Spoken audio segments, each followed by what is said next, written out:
Beasts of the Southern Wild, directed by Ben Zeitlin, follows a young girl by the name of Hush Puppy and the incredibly impoverished community she lives in with her dad, Wink. One thing that makes this movie so monumental and unique is that this is not the typical rags to riches story, where the protagonist spends the whole movie trying to escape poverty. I found this movie to be much more of a celebration of life, told from the point of view of a young girl who has nothing more than love for her family, grit, and determination.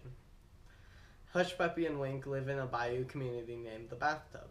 This village is surrounded by water in all directions thanks to a levee constructed by politicians from the industrialized city.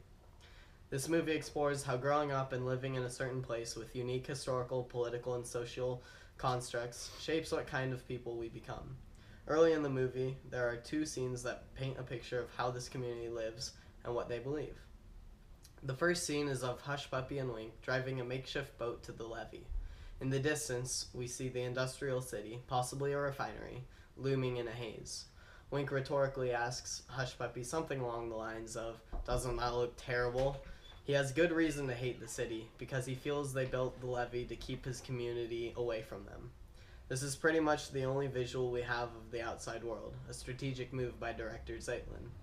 The second scene that gives the audience an introduction and idea of the community is the opening extravaganza. This might be one of my favorite montage sequences of any movie I've ever seen.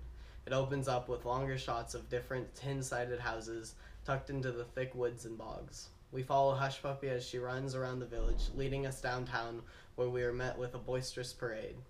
People are dancing in the streets, hanging off the outside of vehicles, setting off fireworks and playing music. The scene builds in every sense. The shots get shorter in duration, the cacophony of sounds get louder and louder, and the action builds all around the camera in a swelling effect. Creating the scene must have taken countless tries, and editing it must have been painstaking. Everything from the whistling of fireworks, live music piercing the air, and bottles and glasses clashing around are sewn together to bring the viewer a joyous butterfly feeling. This exciting celebration forces us to challenge our own misconceptions that life in poverty has no reason for celebration. The story continues through the hardship of ice caps melting, resulting in high floods. Along with this comes disease, as everything the village had to eat was dying. Not to mention, but it is at this climax as well that Wink is experiencing several severe medical problems regarding his heart. Wink, being as opposed as he is to the outside world, is pulled from the bathtub along with Hush Puppy and everyone else because that region is under evacuation. This is the first time we see people from the outside city, and by this point in the movie, the director is able to do something amazing. Typically, as humans, we want to see other humans get the help and treatment they deserve, especially if they are suffering and dying. However, the viewer has been purely focused on the people from the bathtub, who do not care for outsiders at all. In fact, Wink hides all that he can of his visits to the hospital to protect his daughter from knowing the suffering he is going through. These people are resilient, and after growing so attached to them this whole movie, by the time they are removed from the bathtub, as a viewer I shared the same emotions Wink had. I even cringed when the camera walked into the clinic.